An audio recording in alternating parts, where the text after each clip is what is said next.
کہتے ہیں ماں کو. ظاہر ہے کہ اولاد کی مرکزی شخصیت ماں ہی ہوتی، کیونکہ مرکز کی طرف ہر چیز لوٹتی ہے، تو ماں ہی سے نکل کر آئے ہیں وہ بچے، اور ماں ہی کے گود میں ان کو پناہ ملتی ہے، اس لیے کہتے ہیں اس کو. ہر چیز کو بھی اس چیز کو کہنے حیثیت رکھتا ہو. تو یہاں تک کہ بھیج دے اللہ ان بستیوں کے مرکز میں کسی نبی کو جو ان پر ہماری آیتیں پڑھ کر سنائے. وما كنا مهلك القرى الا واهلها ظالمون. تو ایک تو ہم یہ کرتے ہیں ہلاک کرنے سے پہلے کہ نبی بھیجتے ہیں. دوسری بات یہ کہ پھر ہم یوں بھی دیکھتے ہیں کہ ان کا بہیویئر اور ان کا اخلاق اور طرز عمل اس نبی اور نبی کی دعوت کے تعلق سے کیا رہا ہے. یہ نہیں کہ بس نبی بھیج دیا اور ساتھ میں پیچھے پیچھے عذاب بھی آ رہا ہے. وما كنا مهلك القرى الا واهلها ظالمون. اور ہم ہلاک کرنے والے نہیں ہوتے بستیوں کو مگر یہ کہ ان بستیوں کے رہنے والے ظالم بن جائیں. یعنی جو پیغام ہم نے ان کو دیا اس پیغام کے تعلق سے وہ ظلم کرنے لگ جائیں، اس کو نہ مانیں، اس کو پس پش ڈال دیں، اس کے تقاضوں کو نہ پورا کریں، تب ہمارا عذاب آتا ہے. یہ اللہ. تو اس کا مطلب یہ ہوا کہ اب تم بھی کان کھول کے سن لو. ایک کنڈیشن تو پوری ہو چکی، کیا؟ نبی ہماری طرف سے آ چکا. اب مسئلہ تمہارے اوپر آگے اٹک گیا ہے. ہماری بات تو ختم ہو چکی ہے. ہماری جو عادت ہے اور ہمارا جو قانون ہے اس کے مطابق نبی آ چکا ہے. اب تمہارا طرز عمل دیکھنا ہے. تم اگر نبی کی دعوت مانتے ہو تو بچ جاؤ گے، اور اگر نہیں مانتے تو پھر ہمارا قانون جو ہے وہ حرکت میں آ جائے گا اور تم عذاب سے بچ نہ سکو گے، جس طرح پچھلی بستیاں عذاب سے نہ بچ سکیں. وما اوتیتم من شیء فمتاع الحیات الدنیا. وہی سامان جس پر ناز تھا مکے والوں کو، اس کے لیے فرمایا کہ دیکھو پچھلی بستیاں کس طرح ہلاک ہوئی اور تم سے پہلوں کی. دوسری بات فرما رہے ہیں جو کچھ تم کو دیا گیا ہے یہ دنیا کی زندگی کا سامان ہے اور اس کا سامان زیبائش ہے. زینتھا، صرف دنیا سجانے کی چیز ہے. تو سجانے کی چیز جو ہے اس کی بس اتنی ہی ویلیو ہوتی ہے کہ دل دیکھ لو اور خوش ہو جاؤ، اس سے زیادہ اس کی کوئی ویلیو نہیں. وزینتھا، صرف آرائش کا سامان ہے، حقیقت ان کی کچھ نہیں ہوتی. اگر آپ کے گھر کے اندر ضرورت کے سامان، کھانا، کپڑا، بستر، یہ سب کچھ نہ ہو اور پھول خوب سجا رکھے ہوں آپ نے گھر کے اندر، سمجھ میں پینٹنگ بڑی اعلیٰ درجے کی کر رکھی ہو اور جس پر زندگی گزرنی ہے وہ سامان نہ ہو، کیا کہیں گے اس کو؟ بے وقوف. بھئی تم نے سامان آرائش تو سب کچھ رکھا ہوا ہے، سامان زندگی کہاں ہے؟ تو حقیقتیں اگر نہ ہوں تو دکھلاوے کی چیزیں چاہے کتنی بھی خوشنما آپ اکٹھی کر لیں ان کی کوئی ویلیو نہیں ہے. اسی طرح سے دنیا میں یہ ہم نے جو کچھ سامان پھیلا رکھا ہے یہ صرف زیبائش اور آرائش کے لیے ہے. حقیقتیں کچھ اور ہیں، ان حقیقتوں سے اپنے کو غافل مت کرو. وہ حقیقتیں کیا ہیں؟ حقیقتیں وہ ہیں کہ جن کی دعوت لے کر کے پیغمبر آتا ہے، وہ ہیں حقائق. وما عند اللہ خیر وابقی، جو اللہ کے پاس ہے وہی بہتر ہے اور وہی باقی رہنے والی. حقیقتیں بدلا نہیں کرتی، حقیقتیں باقی رہا کرتی ہیں. اور جو چیزیں محض دکھلاوے کی ہیں، سجاوٹ کی ہیں، وہ رات دن بدلتی ہیں. فیشن بدلتے ہیں نا، فیشن بدلتے ہیں، لیکن انسان کی جو نیڈس ہیں اس کی زندگی کی، لائف کی، وہ نہیں بدلا کرتی. دیکھ لیجیے آپ، سارے فیشن بدل رہے ہیں مگر ہمارا کھانا کوئی یوں نہیں کہتا کہ بھائی اب جو ہے کھانا چھوڑ دو اس لیے کہ فیشن بدل گیا. یہ ہماری زندگی کی ضرورت ہے. کوئی شخص کہنے لگے پہننا چھوڑ دو، نہیں، یہ نہیں بدلے گا. ڈیزائن بدل جائیں گے لیکن پہننا جو ہے وہ ایک اصول و قائم رہے گا، اس لیے کہ یہ زندگی کی ضرورت ہے. تو حقائق نہیں بدلا کرتے. ہاں سامان زیبائش اور آرائش بدل سکتا ہے. تو تم دنیا کے ساز و سامان پر ریجھ رہے ہو اور حقائق سے غافل ہو. وہ حقائق جن کی دعوت پیغمبر دیتے ہیں اور وہی دراصل باقی رہنے والی چیزیں ہیں. افلا تعقلون، کیا تمہیں اتنی عقل نہیں ہے؟ افمن وعدناہ وعدا حسنا فهو لاقیہ کمن متعناہ متاع الحیات الدنیا. فرماتے ہیں کیا ہم نے جس سے ایک اچھا وعدہ کیا ہوا ہے اور وہ اس کو ملنے والا ہے، کیا وہ اس جیسا ہو سکتا ہے کہ جس کو ہم نے صرف سامان دنیا کی زندگی کا سامان دے رکھا ہے؟ بالکل نہیں. کون ہیں وہ؟ پیغمبر اور پیغمبر کے ماننے والے. اللہ نے ان سے ایک اچھا وعدہ کیا ہے. اور وہ وعدہ کیا ہے؟ وعدہ یہ ہے کہ ہم تم سے راضی ہوں گے اور تمہاری جو اصل آخرت کی زندگی ہے اس میں تمہیں چین اور سکھ ملے گا، تکلیفوں سے تم بچو گے، دنیا میں بھی ہم تمہاری مدد کریں گے، یہ ہے ہمارا وعدہ ان سے۔ اب تم دیکھ لو کہ یہ لوگ اور وہ لوگ جن کو ہم نے تھوڑا سا دنیا کا سامان دے رکھا ہے، جس پر وہ بہت اکڑ فوں کرتے ہیں، یہ دونوں کیسے برابر ہو سکتے ہیں؟ ثم هو یوم القیامت من المحضرین، جن کو ہم نے سامان دنیا کا دے رکھا ہے، قیامت میں یہ بچیں گے نہیں، ہمارے سامنے ان کو پکڑ کر لایا جائے گا۔ من المحضرین، محضرین کا مطلب ان کو حاضر کیا جائے گا، یہ بچ نہیں سکتے ہمارے سامنے پیش ہونے سے۔ وہاں آئیں گے، وہاں کیا بنے گا تمہارا؟ یہ سامان وہاں کام آئے گا؟ جیسے حدیث میں آتا ہے، شاید میں نے وہ حدیث جمعہ کے دن گزشتہ جمعہ کو میں نے سنائی بھی تھی۔ حدیث میں آتا ہے نبی کریم صلی اللہ علیہ وسلم نے فرمایا کہ جب کسی کو دفنانے کے لیے لے کر چلتے ہیں تو فرمایا کہ اس کے ساتھ 3 چیزیں جاتی ہیں، جن میں سے ایک چیز تو اس کے ساتھ ہی رہ جاتی، 2 چیزیں واپس آ جاتی ہیں۔ ہر میت کے ساتھ 3 چیزیں جاتی ہیں، ایک تو مال جاتا ہے، ایک عیال جاتی ہے، ایک اعمال جاتے ہیں۔ مال، عیال، اعمال، 3 چیزیں ساتھ جاتی ہیں۔ فرمایا 2 چیزیں تو واپس آ جاتی ہیں، مال اور عیال تو واپس آ جاتے ہیں، کوئی بھی ساتھ نہیں جاتا، کتنا بھی تعلق ہو، کتنا بھی عشق اور محبت ہو، لیکن کوئی یوں نہیں کہتا میں بھی تیرے ساتھ قبر میں لیٹوں، سب وہاں ڈال کے آ جاتے ہیں۔ اور مال کا لفظ شاید اس لیے بولا ہوگا کہ صاحب آپ دیکھتے ہیں کہ ہم کو معلوم ہے کہ یہ ہمارا جو یہ لاش ہے، یہ مردہ ہے، اس کو زمین میں ڈالنا ہے، پھر پلٹ کر دیکھنا نصیب نہیں ہوگا، لیکن اس کے باوجود کوشش یہ ہوتی ہے کہ صاحب اس کا کفن اعلیٰ درجے کا ہونا چاہیے، سمجھ میں آیا؟ اس کا تابوت بڑا قیمتی ہونا چاہیے۔ یہ مال ہی تو جا رہا، کیوں؟ اس لیے تاکہ غریب نہ سمجھ بیٹھے اس میت کو کوئی۔ اس کی زندگی کی مالداری کی نمائش مرتے وقت بھی کی جاتی ہے، یہ ہے وہ مال جو ساتھ جا رہا ہے۔ لیکن ہوتا کیا ہے، وہ مال جس کی نمائش مرتے وقت تک کی جا رہی ہے، وہ مال ساتھ جاتا ہے؟ نہیں، وہ ساتھ نہیں جاتا، قبر میں اس کو چھوڑ دیا جاتا ہے۔ تو مال اور عیال واپس آ جاتے ہیں، ساتھ کیا چیز رہ جاتی؟ وہ ایک ہی چیز ہے، وہ اعمال ساتھ رہ جاتے ہیں۔ تو اس لیے فرمایا کہ ثم هو یوم القیامت من المحضرین، دنیا میں ہم نے ان کو ساز و سامان دیا، قیامت میں یہ بچ نہ سکیں گے، ان کی پیشی ہمارے سامنے ہوگی، تو وہاں کیا ہوگا؟ وہاں کیا چیز کام آئے گی؟ یہی مال جس پر تمہیں ناز ہے؟ ہرگز نہیں۔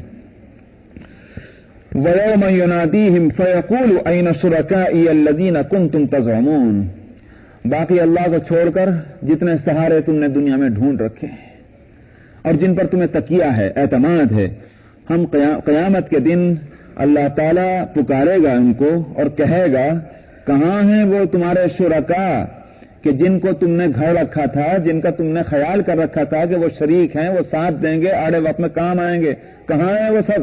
بلاؤ ان سب کو۔ قال الذین حق علیہم القول، وہ شرکا بولیں گے خود ہی، سمجھ میں آیا؟ جن کی بڑی عبادت ہوتی تھی، پوجا ہوتی تھی، مصیبتوں میں ان کو پکارا کرتے تھے، یہ ہمیں اولاد دیں گے، یہ ہمارے بزنس میں ترقی دیں گے، یہ ہماری فلانی مراد پوری کریں گے، وہ سب خود ہی بولیں گے۔ قال الذین حق علیہم القول، جن پر اللہ کی وہ بات ثابت ہو چکی ہوگی، کیا؟ عذاب کی، وہ بولیں گے ربنا ہؤلاء الذین اغوینا، پروردگار یہی تو وہ لوگ ہیں کہ جنہوں نے ہم کو گمراہ کیا ہے، ہم کو بہکایا ہے۔ کس طرح بہکایا تھا؟ ظاہر ہے کہ ان کی باتیں سن کر کے، ان کی تقریریں سن کر کے، یا ان کے تعلق سے جو باتیں اوروں نے اڑا رکھی تھی وہ سن کر کے آ گئے تھے بہکائے میں کہ ان کو بھی کچھ طاقت ہے، یہ بھی کچھ کام کر سکتے ہیں۔ ربنا ہؤلاء الذین اغوینا، تو جن کی دنیا میں پوجا تھی آج ان کے خلاف جو ہیں وہ شہادت دیں گے پوجا کرنے والے، انہوں نے ہم کو گمراہ کیا۔ اغویناہم کما غوینا، یہ اسی طرح سے گمراہ انہوں نے کیا۔ ربنا ہؤلاء الذین اغوینا، پروردگار یہی وہ لوگ ہیں جن کو ہم نے بھٹکایا۔ یہ کہیں گے کون؟ جن کی عبادت کی جاتی تھی، اور فرمایا کہ اغویناہم کما غوینا، ہم نے ان کو اسی طرح بہکایا جس طرح ہم خود بہک گئے تھے۔ تو مطلب ہوا کہ ہم کوئی ان کے تعلق سے مجرم نہیں، جیسے ہم کو کسی نے نہیں بہکایا، ہم اپنے دماغ کی خرابی سے بہک گئے، ہم نے ان کو بہکایا، بہکے یہ خود، جیسے خود شیطان کے تعلق سے آتا ہے کہ شیطان اللہ تعالیٰ سے کہے گا اے اللہ میاں میں ہرگز قصوروار نہیں ان کے تعلق سے، میں نے ان سے صرف یوں ہی کہا تھا کہ میری پرستش کرو، میری بات مان لو، میں نے گردن پکڑ کر کے زبردستی تو نہیں کرایا تھا، بات انہوں نے مان لی، میری بات انہوں نے مان لی، مجرم ہیں یہ بھی، یہ نہیں کہ ان کا سارا قصور میرے اوپر ڈال دیں اللہ تعالیٰ آپ۔ تو شیطان بھی قیامت کے دن یہی کہے گا، اور اسی طرح سے دوسرے لوگ بھی یہ کہیں گے اغوینا ہم کما غوینا، ہم نے بہکایا ان کو، ہم نے ان کو راستے سے ہٹانے کی بات کہی تھی، مگر جس طرح سے ہم خود بہکے ہوئے تھے اسی طرح یہ بھی بہک گئے۔ تو اپنی جگہ یہ قصوروار ہیں، ان کا قصور ہمارے اوپر نہیں آ سکتا۔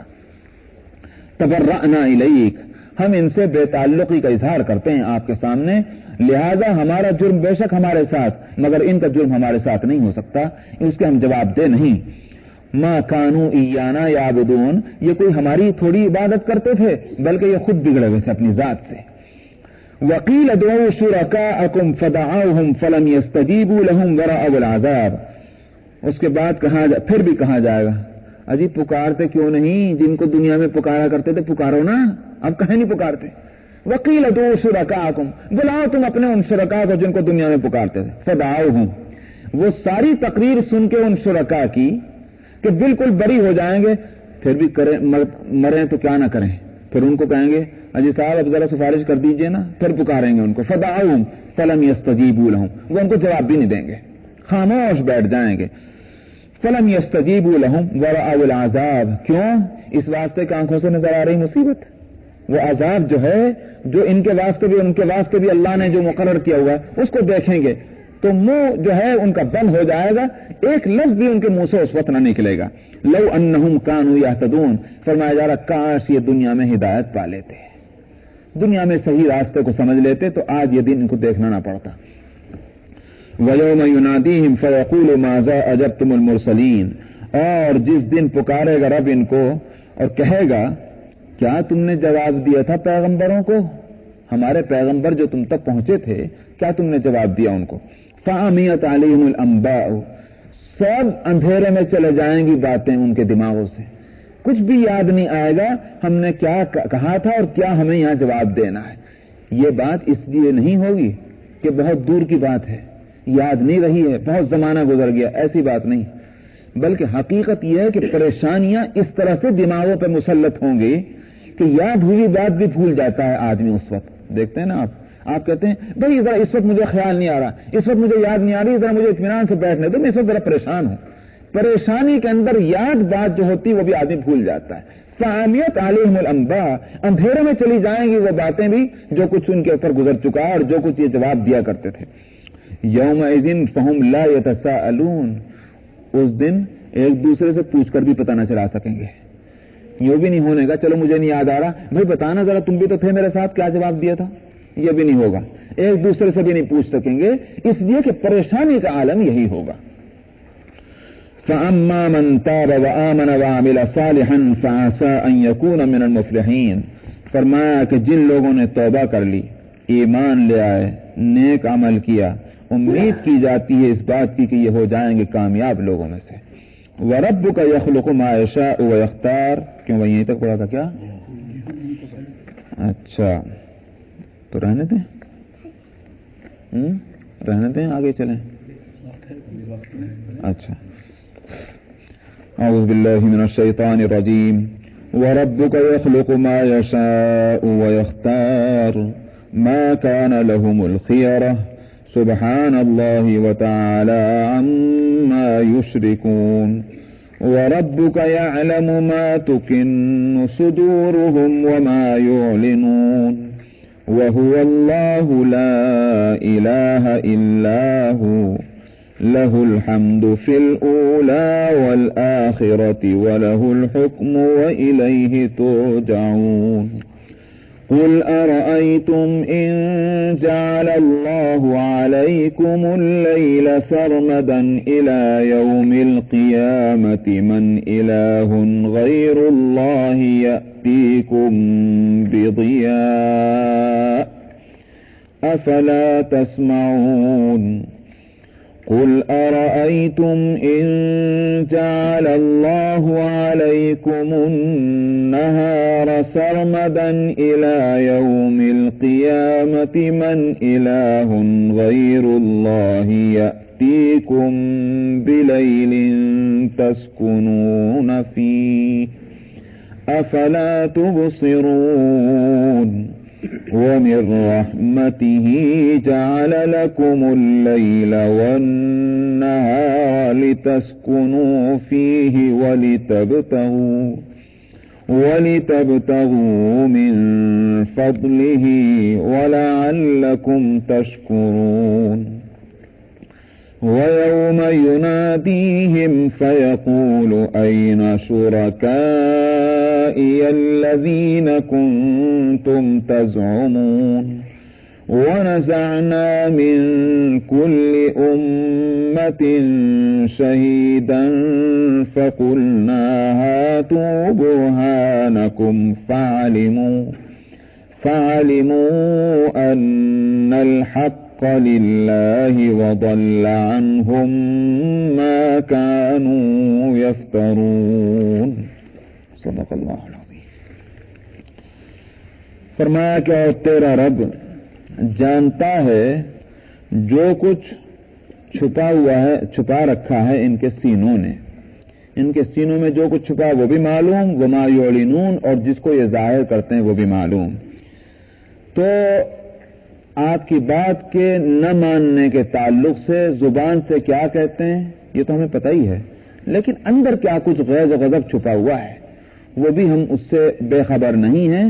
تو اس کا مطلب یہ ہوا کہ اپنے لیے یہ سامان عذاب اکٹھا کر رہے ہیں، وہ بچ نہیں سکتے.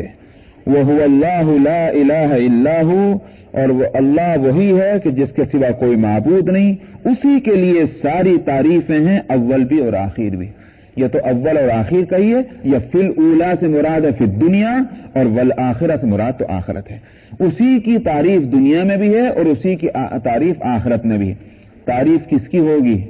تعریف اسی کی تو ہوگی کہ جس کو تمام اختیارات حاصل ہیں، جس کو تمام قدرتیں جس کے پاس ہیں، ساری ملکیتیں جس کی ہیں، اسی کی تعریف ہوگی. یہ تو نہیں ہو سکتا کہ مالک تو آپ ہوں اور تعریف میری ہو رہی ہو کہ آپ کا گھر بہت اچھا ہے، سمجھا؟ حالانکہ گھر آپ کا ہے، تعریف میری یہ نہیں ہوگا. تو جس کی حکومت، جس کی ملکیت، جس کی قدرت، جس کا اختیار، تعریفیں اسی کی ہیں. اور الحمد الف لام جنس کا ہے. الف لام جنس کا یہ جہاں میں نے سورہ فاتحہ کی تفسیر کی ہوگی جن جگہوں میں، وہاں میں نے بتلایا تھا. عربی کے اندر الف لام دو طرح کا آتا ہے. ایک الف لام تو آتا ہے جس کو عربی گرامر میں کہتے ہیں الف لام تعریف کا، جیسے انگلش کے اندر دی بولتے ہیں. دی کیوں بولتے ہیں؟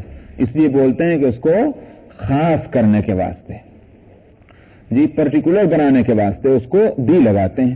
ٹھیک اسی طرح الف لام آتا ہے عربی کے اندر، اس کو کہتے ہیں الف لام تعریف کا، متعین کرنے کے لیے اس کو.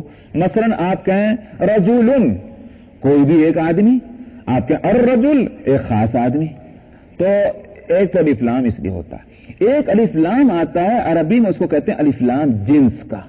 الف لام جنس کے معنی یہ ہوتے ہیں کہ اس لفظ کے جتنے معنی، اس معنی کے جتنے بھی وہ ہو سکتے ہیں پھیلاؤ، وہ سارے پھیلاؤ آپ مراد لے رہے ہیں.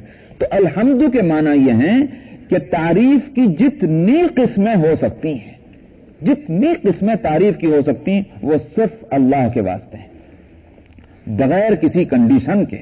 تمام تعریفیں اللہ کے واسطے ہیں. یہ ہے الحمد کے معنی. وہ جو کسی نے عربی شاعر نے کہا کہ عباراتنا شتّی وحسنک واحد وکل الی ذلک الجمال یشیر. ارے بھائی الفاظ کا پھیر ہے. ہم چاہیں یوں کہیں کہ پھول بہت اچھا، ہم چاہیں یوں کہیں کہ صاحب پنکھڑیاں بہت اچھی، ہم یوں کہیں کہ پتے بہت اچھے، لیکن دراصل ایک ہی حسن ہے جس کی ہم تعریف کر رہے ہیں. سارے اشارے الفاظ کے فرق کے باوجود ایک ہی طرف ہیں.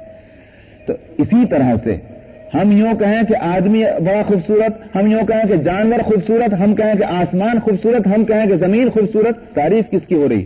ایک اللہ کا. تم دوسروں کا سمجھ میں آیا؟ اس ملک کے اندر سکہ گورنمنٹ کا چلتا ہے نا، کرنسی کس کی چلتی؟ گورنمنٹ کی چلتی ہے. کوئی شخص اپنی اسٹیٹ بنا کر اپنی کرنسی چلانے چاہے نہیں چلے گی، وہ نہیں چل سکتی۔ تو اس دنیا میں اللہ کا سکہ چلے گا جیسے آخرت میں بھی اللہ کا سکہ چلنا ہے۔ وہاں فرمایا کہ لمن الملک اليوم، قیامت کے دن پوچھا جائے گا کس کی ہے آج حکومت، تو پھر خود ہی جواب دیں گے سب کی تو سیٹی گم، بولیں تو بولیں کیا، فرمائیں گے للہ الواحد القہار، اللہ کے واسطے جو اکیلا ہے اور جو جس کا غلبہ ہے، غلبے والا، اسی کی حکومت ہے۔ جس کے لیے میں کہا کرتا ہوں کہ دنیا میں تو میں کہہ سکتا ہوں بھئی یہ کپڑے کس کے، میرے، سمجھ آیا، یہ گھر کس کا، ہمارا، یہاں دنیا میں ہم کہہ سکتے ہیں، حالانکہ یہ سب کچھ اللہ کا ہے، لیکن کہہ دیتے ہیں اور ایک درجے میں صحیح بھی ہے۔ سمجھ آیا، کوئی شخص جا کر کے کورٹ میں دعویٰ نہیں کر سکتا دیکھو جی جھوٹ بول رہا ہے، کہتا ہے کپڑے میرے، بے شک میرے ہیں، یہ گھر میرا ہے، لیکن قیامت کے اندر، قیامت میں یہ جو مجازی ملکیتیں ہیں، سمجھ میں آیا، یہ بھی ختم، سب چھٹی۔ اسی لیے میں یاد کرتا ہے، شاید میں نے یہاں بھی ایک دفعہ کہا تھا کہ شاید اس کا فلسفہ یہی ہو کہ قیامت کے دن جو قبروں سے مردوں کو ننگا نکالا جائے گا، ہو سکتا ہے اس کے اندر ایک حکمت یہ بھی ہو کہ اگر کپڑے پہن کے اٹھیں تو شاید یہ ہو بھئی کپڑے تو ہمارے ہیں، اور بھی جو بھی حکمتیں اس کی ہوں گی، لیکن ایک حکمت یہ بھی سمجھ میں آتی ہے کہ اتنی ملکیت کا بھی تصور وہاں نہ باقی رہے، بس مادرزاد ننگے ہوں گے، کچھ بھی بدن پر ان کا نہیں، معلوم ہوا کہ تنہا چلے آ رہے ہیں، ایک کپڑے کے چیتھڑے تک کے مالک نہیں ہیں۔ لمن الملک اليوم، آج کس کی حکومت ہے، خود ہی بولیں گے ایک اللہ کی۔ تو مجازی ملکیتیں بھی اس روز ختم، آج حقیقی ملکیت تو اللہ کی ہے، مجازی تو میری اور آپ کی بھی ہے نا، سمجھنا ہے، تو اس روز اتنی بھی نہ رہے گی۔ اصل یہی ہے کہ وَلَهُ الْحَمْدُ، اصل حکومت کس کی ہے دنیا میں، اللہ کی، اور آخرت میں بھی اسی کی۔ اسی واسطے جس طرح آخرت میں اسی کی تعریف ہوگی، دنیا میں بھی دراصل اسی کی تعریف ہونی چاہیے۔ وَلَهُ الْحُكْمُ، اور اسی کا اقتدار اور اسی کی حکومت، وَإِلَيْهِ تُرْجَعُونَ، اور اسی کی طرف سے تم کو لوٹ کر جانا ہے۔ لیجیے وقت تو ہو گیا بھائی، تو لہذا یہیں رکھ دیتے ہیں، انشاءاللہ آئندہ ہفتے۔ شکریہ، جزاکم اللہ۔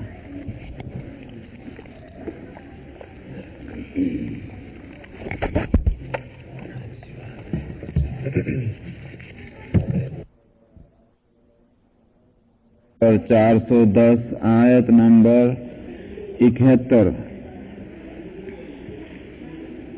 اعوذ باللہ من الشیطان الرجیم، بسم اللہ الرحمن الرحیم۔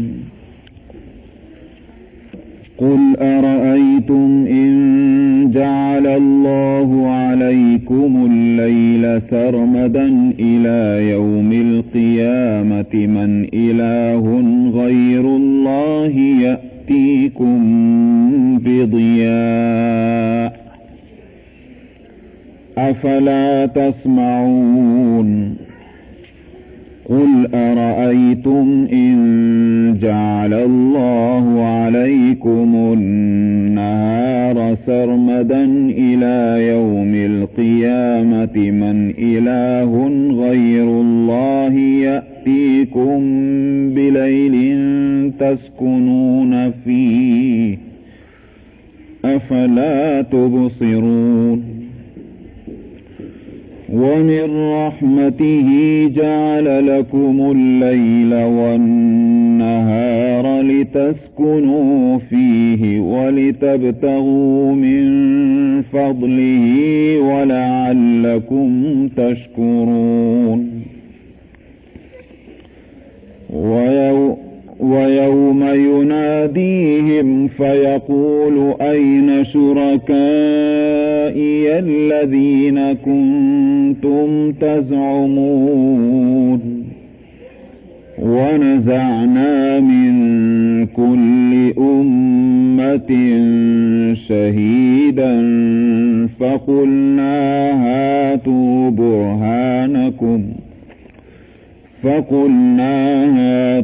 برهانكم فعلموا أن الحق لله وضل عنهم ما كانوا يفترون إن قارون كان من قوم موسى فبغى عليهم وآتينا الكنوز ما إن مفاتحه لتنوء بالعصبة أولي القوة إذ لا تفرح إن الله لا يحب الفرحين من الدنيا وأحسن كما أحسن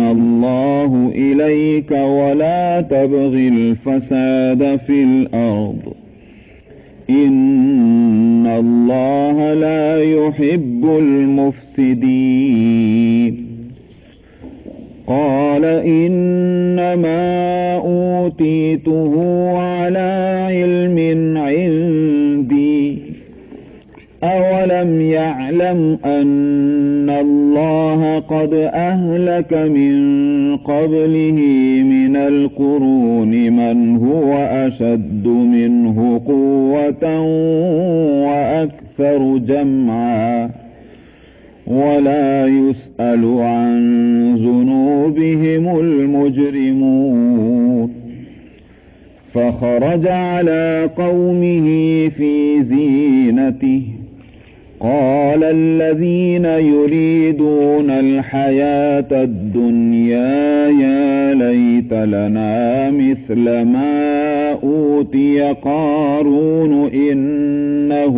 لذو حظ عظيم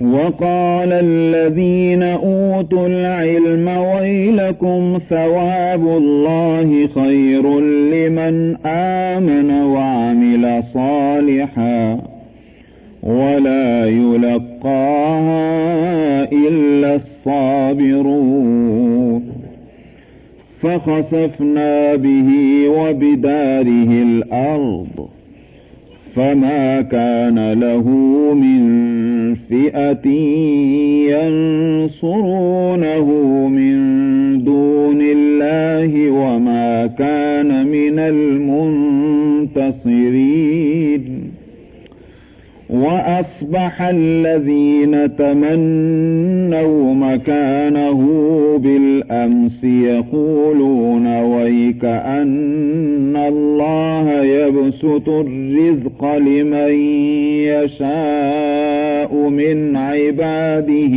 ويقدر لولا أمن الله علينا لخسف بنا ويكأنه لا يفلح الكافرون صدق الله العظيم.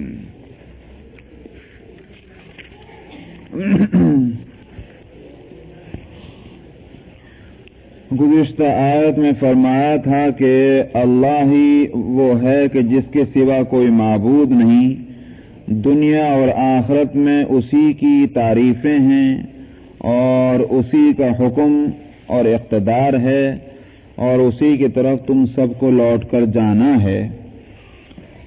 تو یہاں سے اسی مضمون کو مسلسل کرتے ہوئے فرما رہے ہیں کہ آپ کہہ دیجئے کہ کیا تم سمجھتے ہو کہ اگر اللہ تعالی نے تمہارے اوپر رات کو مستقل کر دیا، ہمیشہ رات ہی کر دے، دن نکلے ہی نہیں، الی یوم القیامہ، قیامت تک یہی صورت ہو، بس رات ہی رات ہے اور رات کا اندھیرا ہے. من الہ غیر اللہ یاتیکم بضیاء، پھر اس وقت اللہ کے علاوہ کون ہے جو تمہیں روشنی دے گا؟ روشنی کا سامان کہاں سے آئے گا؟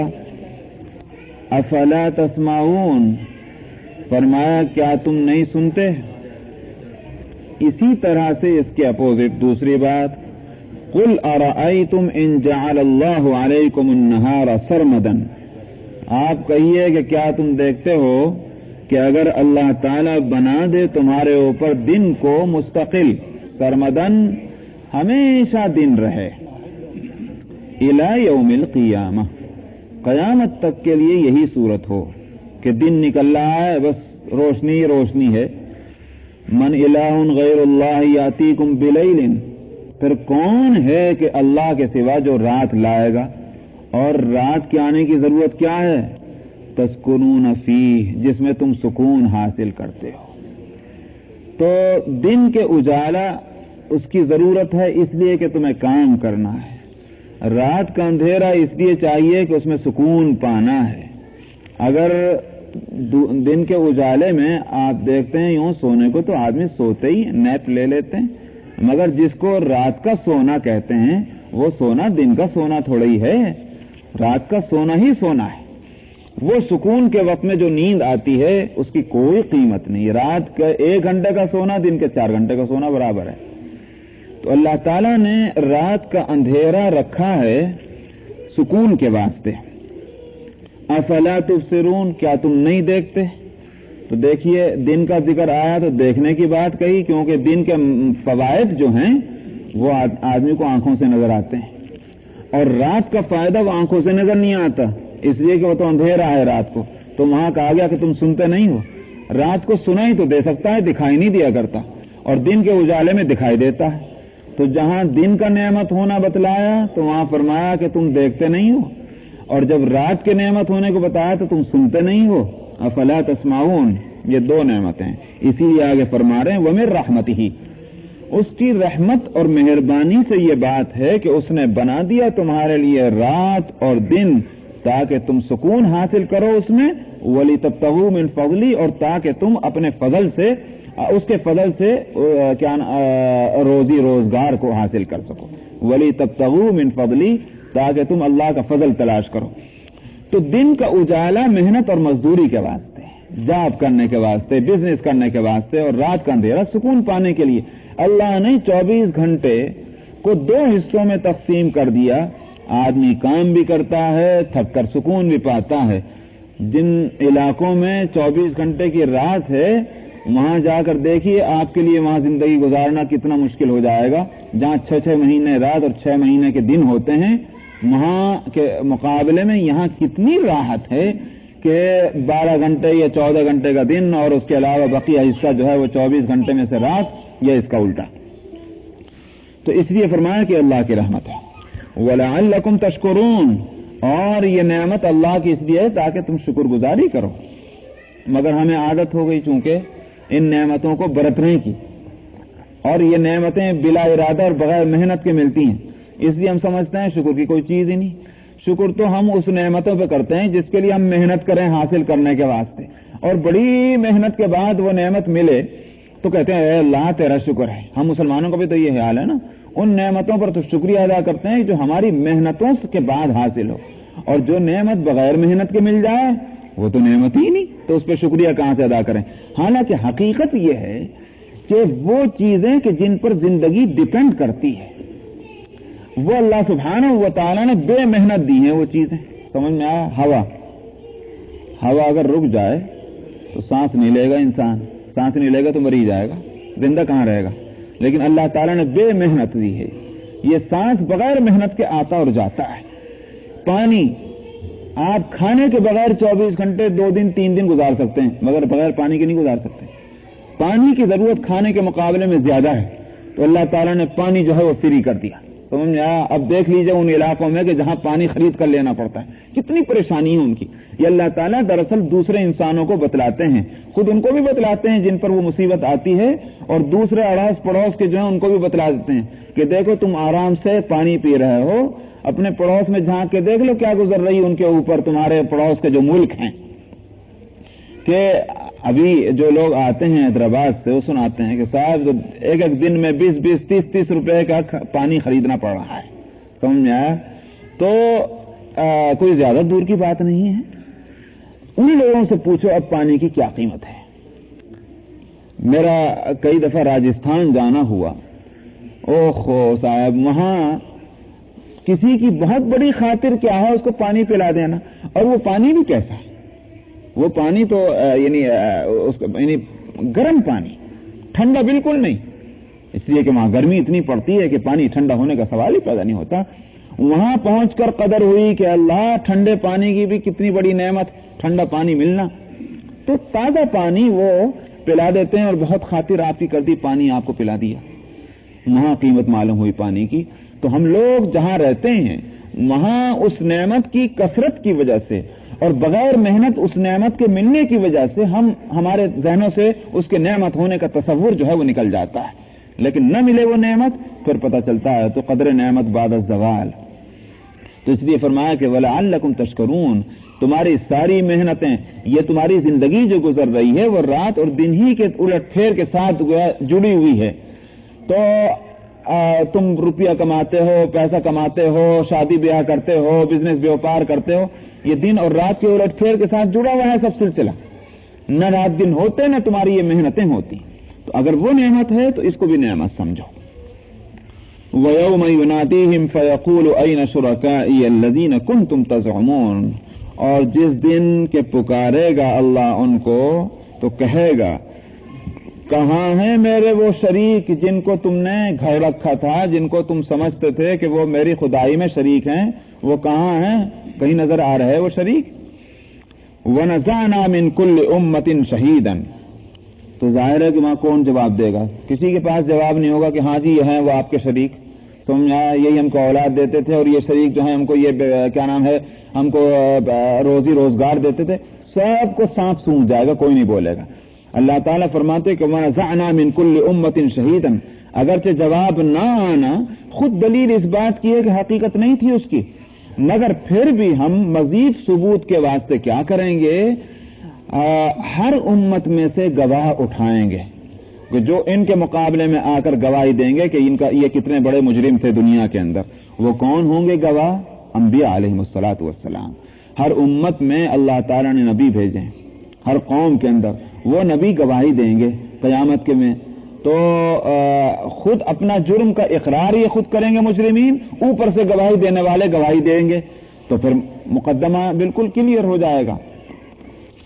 ہم نکالیں گے ہر امت میں سے گواہ، پھر ہم کہیں گے ان سے ہاتو برہانکم، مجرموں سے کہیں گے بھائی گواہی تمہارے مقابلے میں آ چکی ہے، انبیاء علیہ السلام نے شہادت دے دی، تم اپنے حق میں کوئی دلیل ہے تو لے آؤ.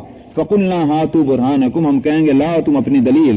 فعلموا ان الحق للہ، وہ تو جان جائیں گے اس دن کہ ساری سچائی، ساری صداقت، ساری حقانیت اللہ ہی کے واسطے ہے. دنیا میں ہم غلط بات کرتے تھے اور غلط راستے پر ہم چلتے تھے. وَضَلَّ عَنْهُمْ مَا كَانُوا يَفْتَرُونَ، سب بھول بھلائیاں میں چلے جائیں گی وہ چیزیں کہ جو انہوں نے دنیا میں گھڑ رکھی تھی. اب ایک بھی یاد نہیں آئے گا، نہ کوئی بت یاد آئے گا، نہ کوئی بتوں کی جگہ لینے والے یاد آئیں گے. سب بھول بھلائیاں میں چلے جائیں گے، صرف اللہ کا سچا ہونا ثابت ہوگا. یہاں تک تو گویا یوں کہیے کہ قیامت کی باتیں بتلا دیں. آگے ایک واقعہ بتا رہے ہیں. واقعہ ہے قارون کا. نام تو سنا ہوگا قارون، اور اتنا بھی معلوم ہوگا کہ بھئی قارون کا نام جو ہم لوگ لیتے ہیں تو کسی مال اور مالداروں کے تعلق سے لیتے ہیں کہ بڑا مالدار تھا کوئی قارون. قارون اصل میں حضرت موسیٰ علیہ السلام کے زمانے میں ہوا، اسی لیے یہاں ہے کہ من قوم موسیٰ، حضرت موسیٰ علیہ السلام کی قوم سے تھا. لیکن بائبل میں جو اس کا شجرہ بتایا گیا ہے خاندان کا، اس سے یہ معلوم ہوتا ہے کہ حضرت موسیٰ علیہ السلام کا یہ چچا زاد بھائی ہے،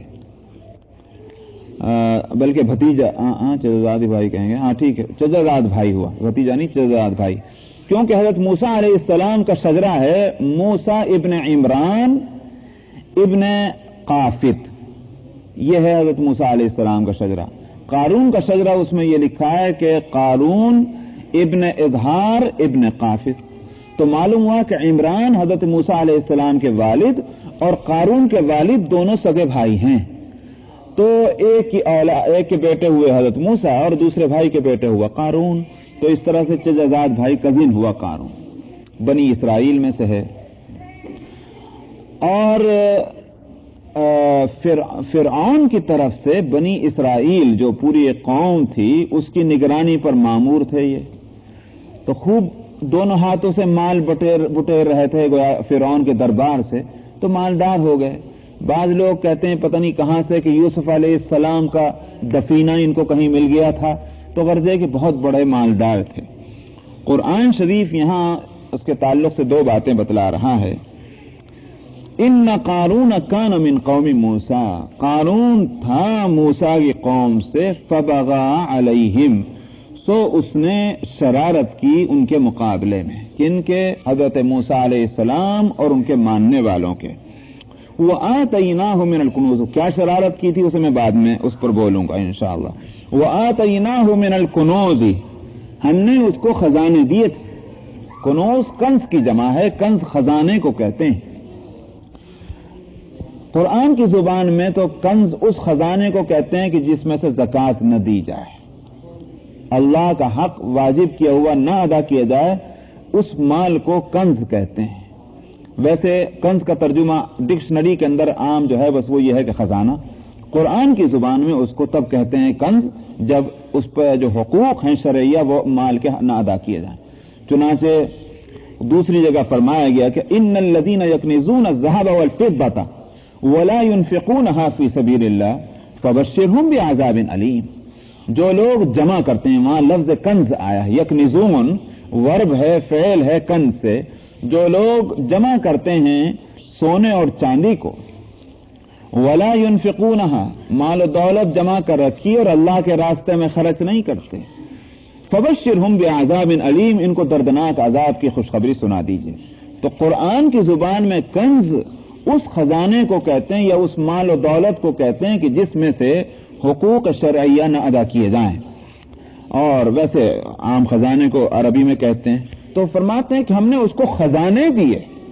معلوم یہ ویسے تو مال و دولت کتنا بھی ہو جائے اس کو خزانہ ہی کہیں گے، لیکن جمع کا صیغہ جو لائے ہیں یہاں پلورل، کنز کی جمع، جب آپ کہتے ہیں کہ بھئی ڈھیروں مال ہے، ارے میاں اس کے یہاں کیا کمی، خزانے بھرے پڑے ہوئے ہیں، تو ایک محاورہ ہے مال کی کثرت کو بتلانے کے لیے، ورنہ تو وہ ایک ہی خزانہ ہوگا۔ تو لیکن یہاں اسی مال کہ خزانوں کی کثرت کا آپ اس سے اندازہ کر سکتے ہیں کہ ان خزانوں کی کنجیاں کتنی تھیں۔ کنجیاں اتنی تھیں کہ اس کو طاقت والے انسانوں کی ایک جماعت اٹھاتے ہوئے جھک جاتی تھی۔ لتنو، تنو جب بولا جاتا ہے نا ینو، کہ جب کسی بوجھ کی وجہ سے بوجھ اٹھاتے ہوئے کوئی جھک جائے اس کو کہتے ہیں نا ینو۔ لتنو بالعصبہ، عصبہ ایک جماعت لوگوں کی، 3 سے زیادہ جب افراد آئیں گے اس کو عصبہ کہیں گے۔ تو جماعت لوگوں کی، اولی القوہ، اور قوت والے، کمزور نہیں، بودے مانی، بیمار کہ ان سے تو خود ہی نہیں چلا جا رہا، وہ کہاں سے بوجھ اٹھا کے جائیں گے، تو قوت والے انسانوں کی جماعت جھکی جاتی تھی کنجیوں کو اٹھاتے ہوئے۔ آپ کنجیاں کتنے کلو کی ایک کنجی ہوتی ہے صاحب؟ ظاہر بات ہے کہ خزانے کے مقابلے میں تولے اور ماشے کی ہوگی وہ کنجی، لیکن خود کنجیوں کا اتنا بڑا وزن تھا۔ اور حضرت عبداللہ ابن عباس رضی اللہ عنہما سے تو ایک قول یہ بھی ملتا ہے کہ تقریباً 40 اونٹوں پر اس کے خزانوں کی کنجیاں جو ہیں لگا کرتی تھی، یہ عالم تھا۔ بہرحال قرآن شریف نے وہ لفظ تو نہیں کہا، لیکن اتنا ضرور ہے کہ ایک بڑی جماعت، اب جماعت کتنی ہوگی نہیں معلوم، طاقت والی جماعت جھک جاتی تھی، معلوم ہوتا کہ اس سے بھی نہیں اٹھ پا رہی تھی وہ کنجیاں تھیں بہت۔ تو یہ اس کے مال اور دولت کی کثرت کا عالم تھا۔ حضرت موسیٰ علیہ السلام نے اس کو نصیحت کی، اذ قال له قومه لا تفرح، نہ صرف یہ کہ حضرت موسیٰ نے بلکہ حضرت موسیٰ علیہ السلام پر ایمان لانے والے جو مؤمنین تھے انہوں نے بھی اس کو نصیحت کی۔ تو اذ قال له قومه لا تفرح، قوم نے کہا حضرت موسیٰ کی اس قارون کو کہ کیا کہتے ہیں اس کو اردو میں، ویسے فرحت کے معنی تو خوش ہونے کے ہیں،